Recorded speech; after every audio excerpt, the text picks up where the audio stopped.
দরজায় কড়া নাড়ছে greatest show on earth. এই মেগা টুর্নামেন্টকে বরণ করে নিতে মেতে উঠেছে উত্তর আমেরিকার দেশগুলো। বিশেষ করে কানাডার ভ্যাঙ্কুভার শহর এখন রূপ নিয়েছে ফুটবল নগরীতে।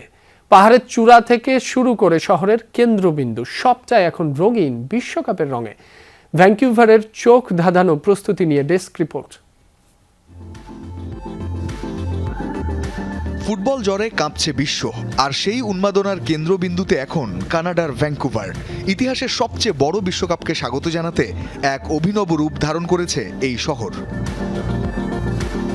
শহরের কেন্দ্রস্থলে অবস্থিত ঐতিহ্যবাহী সায়েন্স ওয়ার্ল্ড, যার চেনা রূপ রাতারাতি বদলে গেছে। এর বিশাল ডোমটিকে রূপ দেওয়া হয়েছে 2026 বিশ্বকাপের অফিসিয়াল ম্যাচ বল অ্যাডিডাস ট্রিওন্ডার আদলে। নাম দেওয়া হয়েছে দ্য বিউটিফুল ডোম। 40 মিটার ব্যাসের এই বিশাল কাঠামোটিকে নিখুঁত ফুটবল আকৃতি দিতে ব্যবহার করা হয়েছে 131টি কাস্টম শেপড প্যানেল।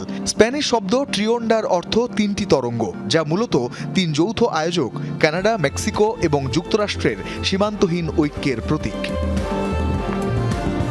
শহরের কেন্দ্র ছাড়িয়ে ফুটবলের এই জোয়ার লেগেছে ভ্যাঙ্কুভারের বিখ্যাত গ্রাউস মাউন্টেনের চূড়াতেও, যেখানে তৈরি করা হয়েছে এক ঐতিহাসিক ভিজুয়াল। পাহাড়ের ঢালে মেলে ধরা হয়েছে রেকর্ড গড়া এক দানবীয় কানাডিয়ান পতাকা।